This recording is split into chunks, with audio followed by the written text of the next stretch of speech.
Sam Rinkle talks about Oxymoronic.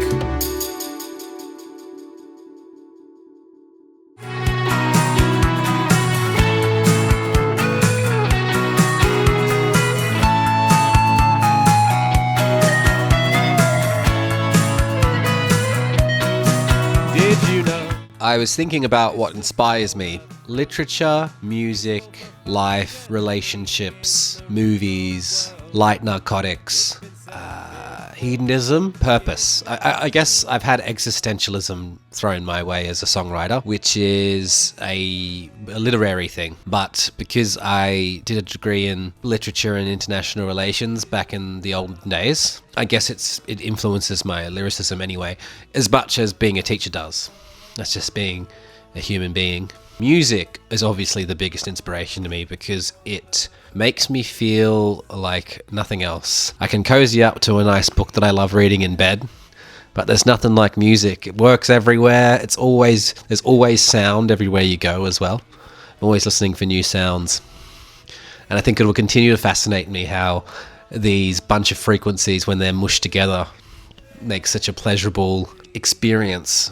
I guess more concretely, I could talk about my favorite artists. Directors, my favorite directors are, I used to really like Cronenberg a lot, David Cronenberg, not his son Brandon. I quite like David Lynch. I really like Sofia Coppola. She's really good. I like The Virgin Suicides a lot. That'd be one of my favorite movies. What else? Maybe it's easier to talk about TV shows, but yeah, they'd be some of my favorite directors. Musicians. I loved that. My first musical love would have been whatever my parents were listening to. So that was Supertramp, the hits by Pink Floyd and Led Zeppelin, Your Stairway to Heavens, yeah, Another Brick in the Walls. Dad really liked Norah Jones and Shania Twain and not Celine Dion, Enya, but also your classic dad rock bands, Dire Straits, the Eagles. Mum was always into pop music, which I found out recently, like the really old school stuff. And then when I was a kid, because of my older brother, my brother Owen, he's 6 years older than me, I absorbed a lot of his music taste. So that's how I discovered Tool and Korn and all those new metal groups, and all of the Hottest 100 compilations between 1998 and 2000 and something.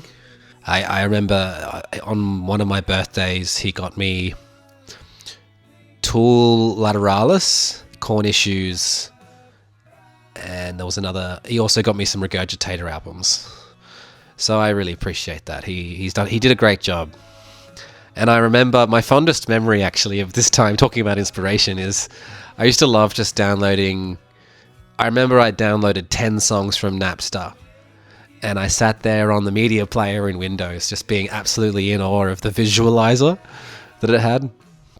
But just being able to, as a kid, just sit down and listen to music was really cool, a very formative experience for me before all the distractions we've got now and also adulthood and all that jazz. I really, I remember listening to Into the Void, 9 Inch Nails. What a great song. So atmospheric. And he was also very much into headphones, so that's how I got into the producing thing, I think, in a big way, because we always had really good music gear. Dad was really into hi-fi. Owen was into headphones. So between those two things, I was just always exposed to all this great sound. And I decided I really got the bug when I turned about 14, which is usually when it happens. And I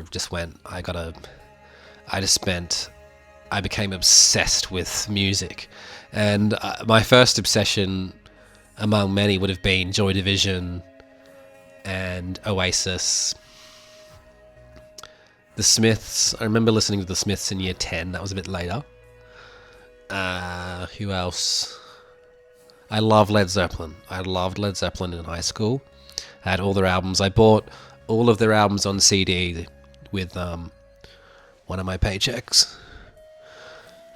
Yeah. And what else? Oh, I loved Interpol. I still love Interpol. Their new songs are great. And so those two things really, when I first started playing bass in year 10, it was Led Zeppelin and Interpol. I just learned all the bass lines between those two things. So the first two Interpol albums and every Led Zeppelin album. I think, obviously I can't place a lot of the Led Zeppelin album bass lines because John Paul Jones is incredible. But yeah, so that inspiration started very early and continues to this day. What else can I say? So after I started playing bass, I got really into playing in school bands, and I did jazz at school and contemporary music, which was cool, but I applied to the School of Music in 2009, right? Around then, and I didn't get in. There was only one place for a jazz bassist, and that was the only bass player program they had. It was also the only instrument I knew how to play properly when I was 18. And that altered my course a bit, and that's a big reason why I didn't pursue music, I think, until I was a bit older, was because it was quite formal, or formalized to an extent, and it was also before I identified as an artist, or even believed that could be a possibility, because I had all these misconstrued notions of what that means and whether it has anything to do with money, blah, blah, blah, blah, blah. So yeah, that's when I did arts. During that time, because I was a bit bitter about not getting in, I kind of became a bit anti-musician, I think, for a few years. All right, my friend is here, so I will have to continue this in a bit.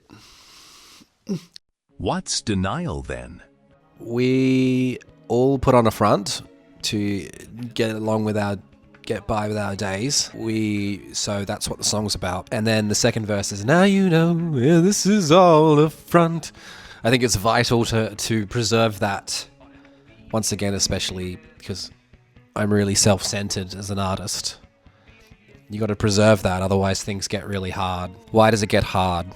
Because I think part of being an artist is being open. And I know I probably sound really pretentious in this whole series, but I've never really talked about this before. Is the most difficult part is you always have to justify yourself. Or if you are open, you open yourself up to things that you disagree with. I guess, isn't this just being human? Maybe I'm just making the wrong attributions here, but yeah. There's also drugs to be less anxious, I got nothing to worry about, which is an oxymoron, because obviously I'm anxious enough to think about it, so it just goes on and on and on and on and on and on and on and on and on. Lovely view here of the trees. One of my friends said it sounded a bit like David Bowie. Alright, yeah, so that's Denial. I think this might be the longest episode yet for one of the shortest songs on the album. Please, nothing. That's all I have to say. Please, nothing. Bye. Oxymoronic is out now.